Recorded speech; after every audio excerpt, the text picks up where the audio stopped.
성공한 사람들의 공통점을 보게 되면은 이 사람들은 한결같이 핸디캡을 극복한 사람들이었습니다. 이 핸디캡의 어원을 보면 옛날 그 영국의 경마에서 시작이 되었는데요. 옛날 이 영국의 경마는 귀족들의 놀이였습니다. 그런데 이제 항상 같은 말이 우승을 하다 보면은 재미가 없잖아요. 매번 같은 말이 1등하면 참 경기가 재미가 없습니다. 그래서 균형을 맞추기 위해서 월등한 말에게 무거운 짐을 지고 달리게 했습니다. 자, 이때 모자 안에다가 그 짐의 무게를 적은 그 쪽지를 넣고 제비를 뽑게 했는데요. 여기서 핸드 이너 캡, 이 말이 핸디캡으로 나오게 되었다는 것입니다. 핸디캡이라는 말이 또 골프에서 많이 사용을 하고 있습니다. 그러나 일반적 의미의 핸디캡은 장애나 역경을 뜻하는 그런 부정적인 단어이기도 합니다. 그래서 대부분의 사람들은 핸디캡을 싫어합니다. 핸디캡이 없기를 바랍니다. 그럼에도 불구하고 대부분의 사람들이 또 핸디캡을 갖고 있습니다. 여러분의 핸디캡은 무엇입니까?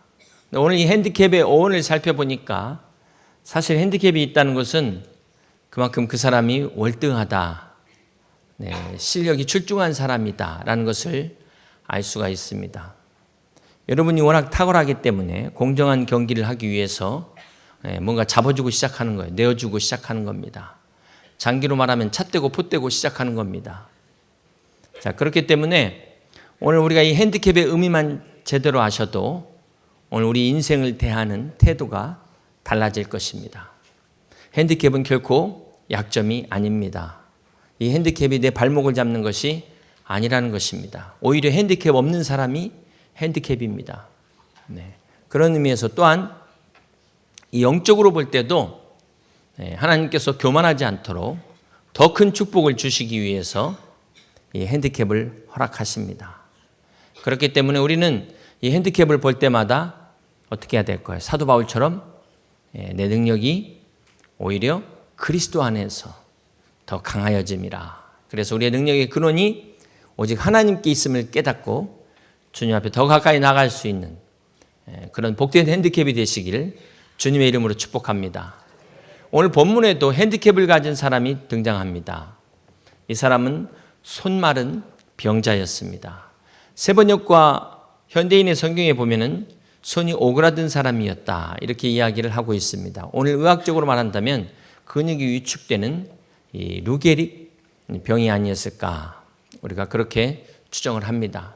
자, 그런데 사실 이 사람에 대해서 더 이상 성경이 언급을 하고 있지 않습니다. 어떤 사람인지 알 수가 없어요. 그런데 외경 중에 보면은 히브리인의 복음이라는 그 외경에는 이 손마른 사람이 돌을 다듬는 석공이었다라는 것을 우리가 알 수 있습니다. 자, 이 사람은 손으로 한마디로 봐서 손으로 인해서 먹고 사는 그러한 석공이었는데 이 석공의 손이 마른다는 것은 무엇을 말할까요? 이것은 오늘 만약에 야구 선수로 말한다면은 야구 선수가 팔을 못 쓰는 겁니다. 축구 선수가 발을 못 쓰는 거예요. 한마디로 말해서 이런 경우는 생계가 막막하죠. 이 정도를 넘어서 완전히 꿈을 잃어버리고 그 장래를, 미래를 잃어버린 그런 사람이라는 것입니다. 여러분, 우리는 지난주 중풍병자를 보았습니다. 주님 앞에 들것에 실려온 이 중풍병자. 그 심정이 어땠을까? 내가 그냥 일어나기만 해라. 내가 앉아만 있을 수 있다면. 이랬을 텐데 사람의 마음이라는 것이 참 간사합니다. 여러분, 지금 이 오늘 손 마른 사람은 겉으로 볼 때 멀쩡해요. 또 이렇게 옷을 입고 있으면 이 손이 잘 보이질 않습니다. 중풍병자에 비하면 환자로도 안 보여요. 그런데 문제는 겉은 멀쩡한데 실은 아무것도 할 수 없는 사람이라는 것입니다. 이 사람 고민 또한 적지 않아요. 여러분, 요즘 실업률이 높아서 얼마나 많이 이 실업자들이 고민합니까? 자, 그런데 생각해 보세요. 일을 할 수 있는데 직장이 없다. 이 사람도 고민이지만 그래도 희망이 있잖아요. 희망이. 언젠가 직장이 생기리라는. 근데 오늘 이 사람은 아무것도 할 수 없는 희망조차 가질 수 없는 사람이었다라는 것입니다. 이 사람을 마가복음과 마태복음에는 한쪽 손이 손마른 사람이다 이렇게 이야기하고 있는데요. 누가복음 6장 6절을 같이 한번 보시겠습니다. 또 다른 안식일에 예수께서 회당에 들어가사 가르칠세. 함께 있습니다. 거기 누가복음에는 이 마른 손이 오른손이었다 이렇게 기록을 하고 있습니다. 여러분, 이렇게 우리가 오른손을 사용하는 사람들이 깁스를 해보면 얼마나 불편한지 모릅니다. 왼손이 있어도 너무너무 불편해요. 자, 그런데 이 석공에게 있어서는 오른손이든 왼손이든 손에 장애가 있다는 것 자체는 이게 단순 장애가 아니라 석공으로서의 기능을 더 이상 할 수 없는 것을 말합니다. 성악가로 말하면 성대를 잃어버린 거예요. 화가가 시력을 잃어버렸어요. 앞을 못 보는 겁니다. 자, 여기서 오늘 본문이 주는 교훈이 뭘까요? 이 오른손이라는 게 영적으로 힘을 상징합니다. 하나님의 능력의 오른팔 해서 힘을 상징하는데요. 이 손마른 자가 오른손을 못 쓴다는 것은 단순히 오른손의 장애를 넘어서 자기의 힘의 근원이 말라버렸다는 것입니다. 자기의 힘의 능력을 근본적으로 상실해버렸다는 거예요. 또한 이 손마름증에 이 손이 오그라든다는 것은 이게 지금 밖으로 펴지질 않는 거예요. 완전히 안으로 굽어가지고 나밖에 모르는 그 이기적인 아주 이기주의를 말하는 것입니다. 욕심으로 그냥 마비되어 있는 이러한 손을 의미하고 있는 것입니다. 여러분, 아프리카나 보르네오에서 이 원숭이를 사냥할 때 생포해서 잡는데요. 그 방법이 아주 재미있습니다. 아시는 것처럼 큰 그 야자 열매에 원숭이 손 하나 파듯이 들어갈 정도의 구멍을 만듭니다. 그리고 이제 그 안에를 파서 원숭이가 보는 데서 사탕을 집어넣어요. 그리고 이제 사람들이 가면 원숭이가 사람이 없는 것을 확인한 후에 와가지고 거기에 손을 집어넣습니다. 그리고 그 사탕을 움켜줘요. 자, 문제는 이 움켜준 상태에서는 손이 빠지질 않는다는 겁니다. 손이 빠지려면 이 손을 펴야 되는데 이 원숭이가 얼마나 어리석은지 사냥꾼이 오는데도 이걸 안 펴요. 끝까지 그러다가 결국은 붙잡힙니다. 욕심 때문에 죽은 거예요. 사랑하는 여러분, 이 이야기가 주는 교훈이 뭘까요? 오늘 우리의 손은 욕심을 상징합니다. 그런데 얼마나 많은 사람들이 욕심으로 이 손을 움켜쥐고 놓질 않아요. 놓질 않아. 내 눈에 흙이 들어갈 때까지 절대로 놓지 않으리라 붙잡고 있는 거예요. 오늘 여러분들의 손이 욕심으로 오그라들지 마시고 섬김으로 펴지실 수 있기를 주님의 이름으로 축복합니다. 오늘 본문에 예수님을 주시한 사람들이 있는데요. 어떤 사람들일까요? 마가복음 3장 2절에 보면 사람들이 예수를 고발하려 하여 안식일에 그 사람을 고치시는가 어떻게 했다고요? 주시하고 있거늘 그랬어요. 자, 마태복음 12장 10절에 보면 또 사람들이 한쪽 손 마른 사람이 있는지라 사람들이 예수를 고발하려 하여 이번에는 어떻게 합니까? 물어 이르되 예수님을 고발하기 위하여 질문했다. 근데 누가복음 6장 7절에 보면 이 사람들이 어떤 사람들이었습니까? 서기관과 바리새인들이 예수를 고발할 무엇을 찾았어요? 증거를 찾았다. 자, 서기관과 바리새인들이 말씀을 열심히 들은 이유는 다름 아니라 예수님을 고발하기 위한 증거를 찾기 위해서였다. 그 당시에는 이렇게 녹취할 수 있는 핸드폰이 없기 때문에 잘 들어야 됐어요. 사랑하는 성도 여러분, 여러분 무엇 때문에 설교를 들으십니까? 여러분 어떤 증거를 찾기 위해서 말씀을 듣고 계십니까? 믿음은 들음에서 난다 그랬어요. 어찌됐건 여러분 말씀을 가까이 하시고 할 수만 있거든요. 말씀을 들으셔서 말씀을 통해서 살아계신 주님을 만나시기를 주님의 이름으로 축복합니다. 원래 바리새인들은 율법을 열심히 지키는 사람들이었습니다. 이 마가복음 2장의 마지막 부분에 보면은 오늘 이 본문과 비슷한 상황입니다. 안식일에 제자들이 밀 이삭을 이제 베어 먹은 것 때문에 이 바리새인들과 예수님이 논쟁하시는 그러한 장면인데요. 사실 이 바리새인들은 배고픈 걸 참더라도 율법을 지켜야 된다. 참 얼마나 이게 우리 같은 신앙인으로서 볼 때 귀합니까? 내가 아프더라도 아픈 거 참고라도 계명대로 살아야 된다. 자기가 고침받은 것보다도 계명을 지키는 게 더 중요하다. 여러분, 이건 정말 신앙인으로서는 본받아야 될 거 아닌가요? 자, 그런데 문제는 우리 주님이 이걸 칭찬하신 게 아니라 책망했다는 거예요. 어떻게 이럴 수가 있을까? 무엇 때문에 그럴까? 우리가 지난주 마가복음 2장에서 중풍병자가 치유받는 그 말씀을 함께 나누었는데요. 마가복음 2장에는 4가지 사건이 기록되어 있습니다. 그런데 이제 공관복음에 다 기록되지 않았기 때문에 한 가지만 다루고 넘어갔고요. 그 마지막에 안식일 사건은 다 같이 다루고 있지만 또 오늘 본문과 중복되는 내용이기 때문에 3장으로 넘어왔습니다. 이 마가복음 2장에 우리가 지나갔지만 4가지 사건에 통해서 서기관과 바리새인들의 공통점을 우리가 발견할 수가 있습니다. 그래서 잠깐 그 부분만 짚어보려고 하는데요. 첫 번째 사건에서 중풍병자가 고침받았을 때 서기관들이 뭐라고 이야기합니까? 마가복음 2장 7절을 봅니다. 이 사람이 어찌 이렇게 말하는가? 신성모독이로다. 오직 하나님 한 분 외에는 누가 능히 죄를 사하겠느냐? 자, 이런 반응을 보입니다. 그리고 두 번째, 우리 주님께서 알페오의 아들 레위를 제자로 부르셨을 때, 자, 바리새인들의 반응이 어땠습니까? 16절을 보겠습니다. 바리새인의 서기관들이 예수께서 죄인 및 세리들과 함께 잡수시는 것을 보고 그의 제자들에게 이르되, 함께 있습니다. 어찌하여 세리 및 죄인들과 함께 먹는가? 자, 이것이 바리새인과 서기관들의 반응이었습니다. 세 번째 사건에서 요한의 제자들과 바리새인들이 금식으로 논쟁을 하는데요. 자, 이때 18절에 보면 요한의 제자들과 바리새인들이 금식하고 있는지라 사람들이 예수께 와서 말하되 요한의 제자들과 바리새인의 제자들은 금식하는데, 함께 있습니다.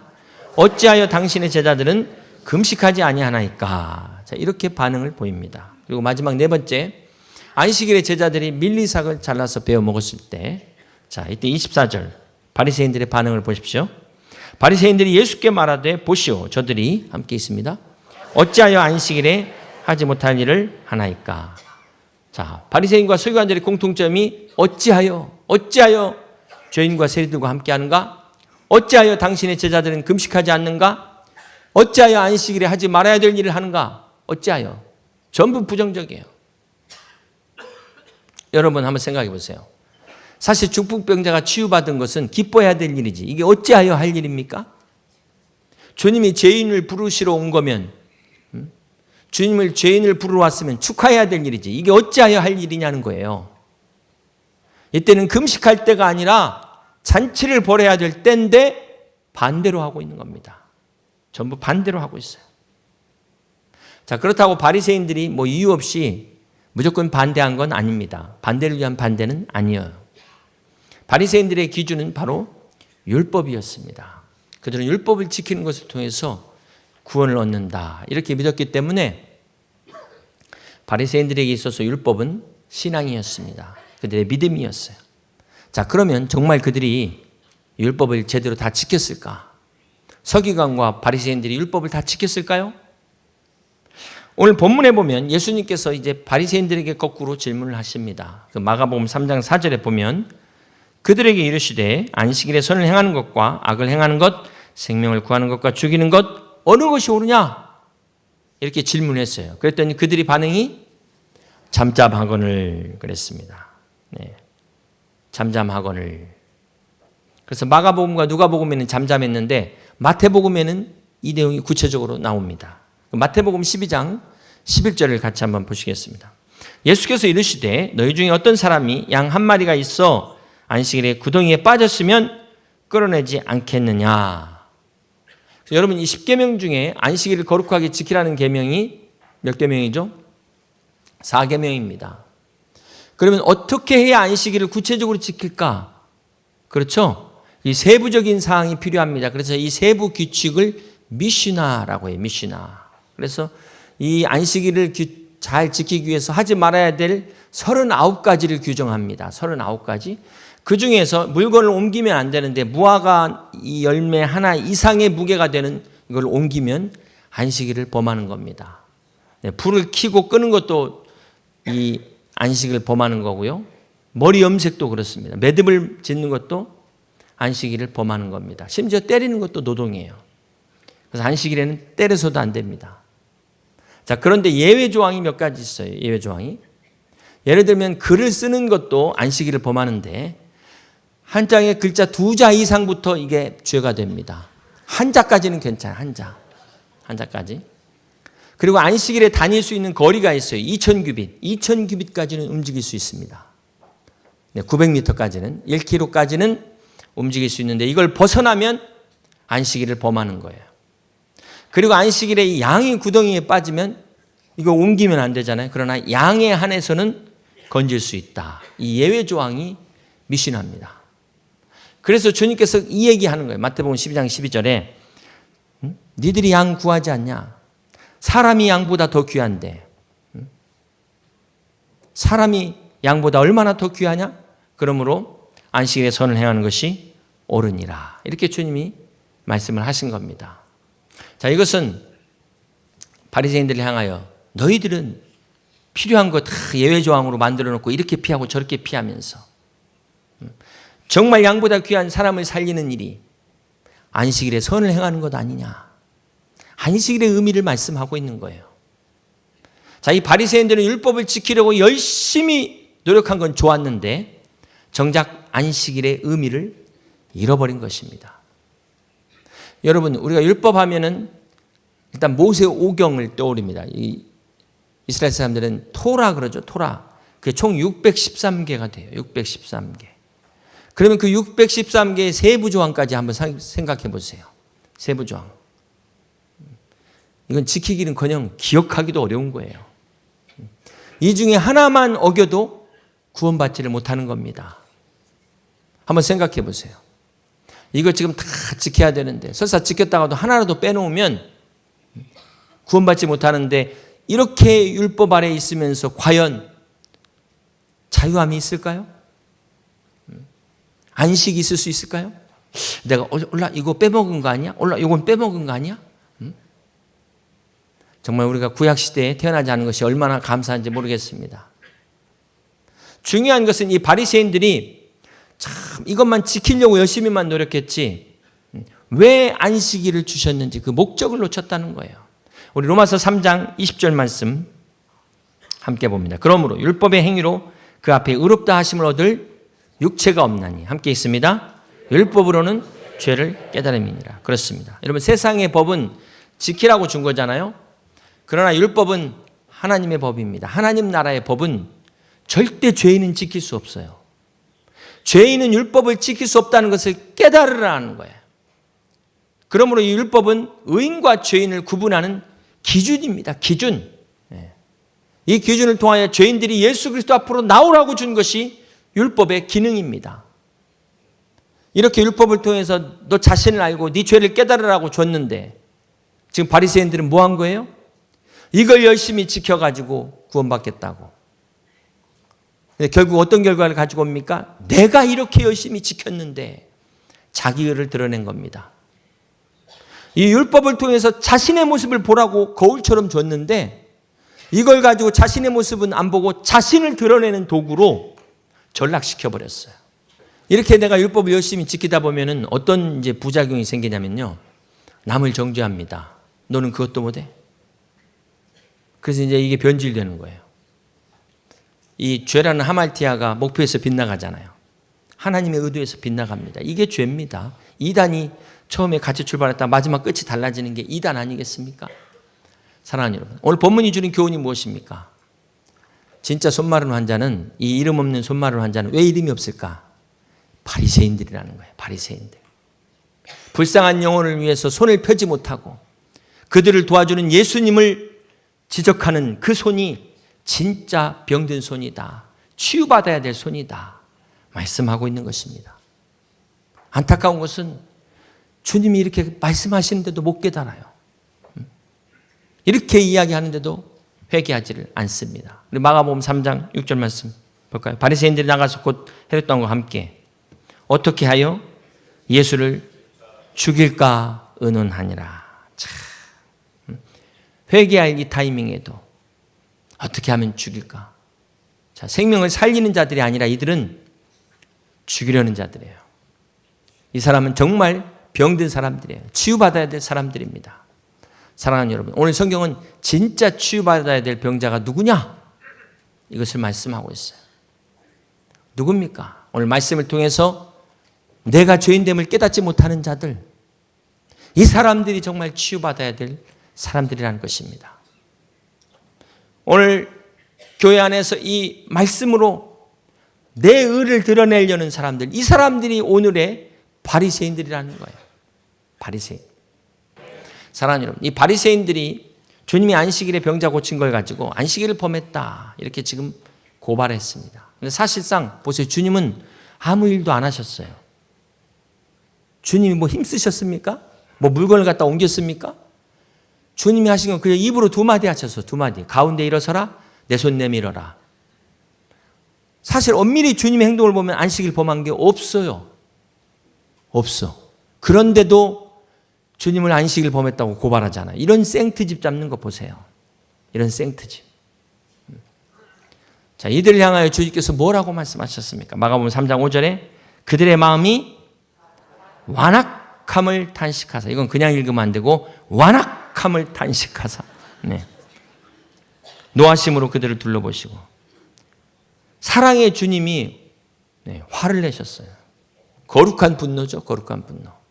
저들의 완악함 탄식하셨어요. 이 완악함이라는 게 이게 오그라들어가지고 깜짝달싹 앉는 상태 아니겠습니까? 죽어도 그냥 끝까지 그냥 무덤으로 가겠다. 막 이런 이들이 진짜 고침받아야 될 중증 환자라는 것입니다. 이들은 생명에는 관심이 없어요. 하나님 뜻에는 관심이 없어요. 오직 자신들이 세운 전통과 규례에만 관심이 있을 뿐입니다. 겉으로는 누구보다도 하나님을 사랑하고 누구보다도 신앙이 열심인 것 같았지만 실상은 정작 반대였어요. 그뿐입니까? 자기만 아니라 남들까지도 제대로 신앙생활하지 못하도록 방해하는 사람들이었다는 것입니다. 사랑하는 성도 여러분, 오늘 본문의 진짜 손마른 병자는 바로 하나님의 은혜를 가로막는 율법주의자들이다 말씀하고 있는 것입니다. 오늘 신앙이라는 이름으로 내 의를 쌓고 있는 이 내 손이 치유받아야 될 손이라는 것입니다. 남의 손 볼 거 아니에요. 지금 내 손을 보라는 거예요. 내 손. 마가복음 3장 5절에 말씀합니다. 그들의 마음이 완악함을 단식하사 노하심으로 그들을 둘러보시고 함께 있습니다. 그 사람에게 이르시되 내 손을 내밀라 하시니 내밀매 그 손이 회복되었더라. 내 손을 내밀라. 여러분의 오그라든 손을 내밀으라는 거예요. 내 의를 버리고 주님의 의를 붙잡으라는 것입니다. 사랑하는 여러분, 우리는 지난 한 주간 이 세상을 살면서 너무나 힘든 환경 가운데 오그라들고 있어요. 우리의 몸이 오그라들고 있습니다.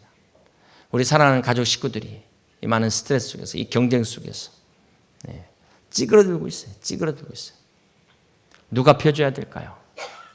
물론 하나님이 펴주시겠지만 누가 그 하나님의 손이 될 수가 있을까요?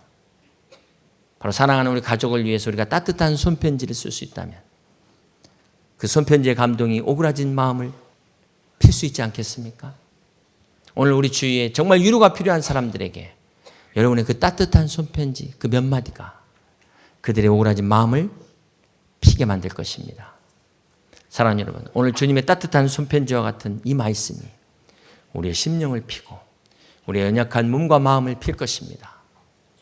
우리가 이 회복된 손을 가지고 더 이상 율법으로 정죄하는 손이 아니라 주님을 위하여 쓰임받는 거룩한 손이 되시기를 주님의 이름으로 축복합니다. 다른 연약한 손들을 붙잡아 일으키는 손이 되실 수 있기를 주님의 이름으로 축복합니다. 여러분의 손이 기도하는 손이 되어 방황하는 영혼들을 주님 앞으로 주님 전으로 이끌 수 있는 그런 복되고 귀한 손이 다 되시기를 주님의 손이 되시기를 주님의 이름으로 축복합니다.